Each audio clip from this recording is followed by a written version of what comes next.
حضرت امام جعفر صادق رضی اللہ تعالیٰ عنہ سے ایک شخص نے کہا تھا کہ حضور میں دین کی تبلیغ کرنا چاہتا ہوں. آپ کی توجہ ہے میری بات پر؟ میں دین متین کی تبلیغ کرنا چاہتا ہوں، مجھے کوئی طریقہ بتائیں، کوئی نسخہ بتائیں. تو حضرت امام جعفر صادق رضی اللہ تعالیٰ عنہ اس کی بات سن کے خاموش ہو گئے، اور تھوڑی دیر کے بعد آپ نے فرمایا بیٹا اگر تو دین کی تبلیغ کرنا چاہتا ہے نا تو دین پر عمل کرنا شروع کر دے. وہ جو تیرے عمل سے تبلیغ ہوگی نا وہ ایسا خاموش اور مؤثر واز ہوگا. آپ کو پتہ ہے ہمارے بچے ہماری تقریروں پہ نہیں لگتے، وہ باہر بہت سارے لوگ ہوتے ہیں جو اس کا اثر لیں گے، لیکن گھر کے اندر تقریر نہیں چلتی، عمل چلتا ہے. عمل چلتا ہے گھر کے اندر. بچے جو کرتا ہوا دیکھتے ہیں نا ماں باپ کو، وہ دیکھتے ہیں ان کی دلچسپیاں کہاں ہیں. ہم انہیں بناتے ہیں دولت کی طرف، ان کی دلچسپیاں کراتے ہیں، بیٹا فلاں کا بچہ اتنے پیسے کما رہا ہے، فلاں کا اتنے پیسے کما رہا ہے. پھر ایک ٹائم ایسا آتا ہے کہ وہ بچہ ابا جی سے بھی کہہ دیتا ہے اگر آپ بھی کوئی ڈھاب کا کام کر لیتے نا تو آج ہمارے پاس بھی پیسے ہوتے، کیونکہ جو سکھایا ہے وہی اس پر آتا ہے. جب تک خالصتاً دینی علمی مزاج نہیں ہوتا، سیکھنے سکھانے کی طبیعت نہیں ہوتی، اور پھر سیکھنے سکھانے کے ساتھ ساتھ وہ جو خاص انداز قرآن مجید نے کہا کہ پھر عالم میں خشیت پیدا ہوتی ہے، وہ پھر اللہ سے ڈرتا ہے. میں ایک دن دوستوں سے یہ کہہ رہا تھا کہ جو علماء پیر ہیں نا ان کی کرامتیں زیادہ نہیں بیان ہوتی. ویسے کوئی اللہ ماشاءاللہ ان پڑھ بندہ پیر ہونا تو کرامتیں ذرا زیادہ ہو جاتی ہیں، اس کی زیادہ بیان ہوتی ہے. کیوں بھلا؟ اس لیے کہ جہاں علم ہوتا ہے وہاں خشیت ہوتی ہے، وہاں خشیت ہوتی ہے. عالم جب بات کرتے ہیں تو وہ محتاط کرتے ہیں، وہ تو بڑی ساری جگہوں پہ لوگوں کو خاموش کرا دیتے ہیں. وہ کہتے ہیں نہیں یار تو یہ بات نہ کر. وہ اپنی زندگی احتیاط سے گزارتے ہیں. عالم احتیاط سے بولتا ہے، احتیاط سے چلتا ہے، تقوی کی خاص روشنی اس کی زندگی کا حصہ رہتی ہے، اور چونکہ اس نے علم سیکھا ہوتا ہے تو وہ ان احتیاطوں سے آگاہ ہوتا ہے. وہ جو باریک رستہ ہے نا تقوی کا، پرہیزگاری کا. حضرت عمر فاروق رضی اللہ تعالیٰ عنہ نے حضرت ابی بن کعب رضی اللہ تعالیٰ عنہ سے کہا کہ بتائیے تقوی کیا ہے؟ تو عرض کرنے لگے حضور میں آپ سے بہتر تو نہیں جانتا پر آپ نے حکم کیا ہے تو عرض کر دیتا ہوں.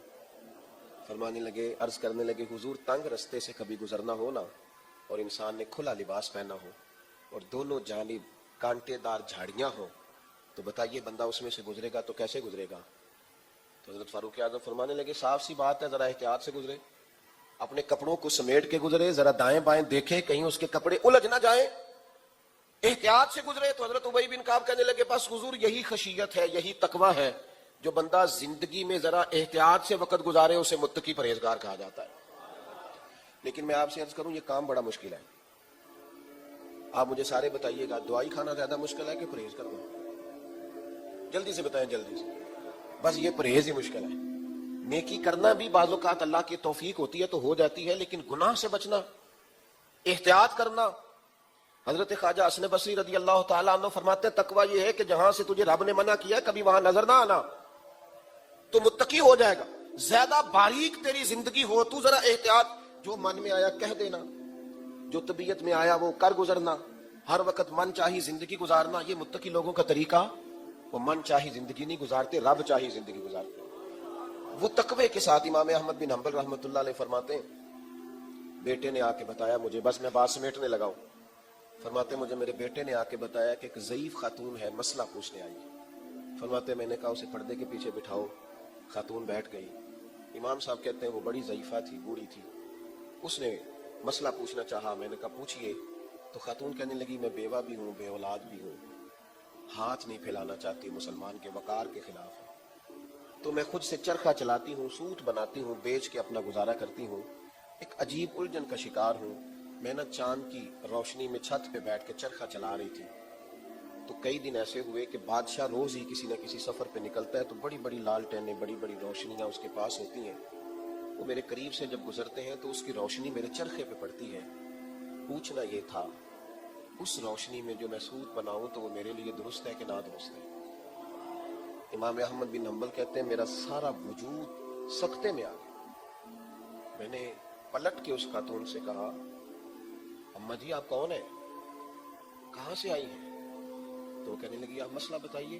امام صاحب کہتے ہیں خود بخود ہی میرے آنسو چھلک کے میری داڑھی کی طرف بڑھے. میں نے پھر کہا اماں جی بتائیے نا. تو فرمانے لگی ایک دیوانہ سا شخص ہے جو بغداد شریف میں ننگے پاؤں چلتے ہیں، لوگ بشر حافی کہتے ہیں، میں اس دیوانے کی ہمشیرہ ہوں. امام احمد بن حنبل کہنے لگے اماں کوئی اور مسئلہ پوچھتا تو میں شاید کسی اور رائے کا اظہار کرتا. تیرے گھر سے دین سیکھتے ہیں لوگ, تمہیں لوگ اپنا پیشوا مانتے ہیں, احتیاط اسی میں ہے کہ آپ بادشاہ کی روشنی میں چرخہ نہ کاتا کریں. آپ احتیاط, ہمارے ہاں نا ہم رائے دینے میں بھی غیر محتاط, بات کرنے میں بھی غیر محتاط, جذبات پر کنٹرول نہیں, جو من میں آیا. جسے پاک میں نبی پاک علیہ السلام نے فرمایا کچھ لوگ بات کرتے کرتے ایسا خوبصورت جملہ بولتے ہیں کہ اللہ ان کے لیے جنت کا فیصلہ کر دیتا ہے.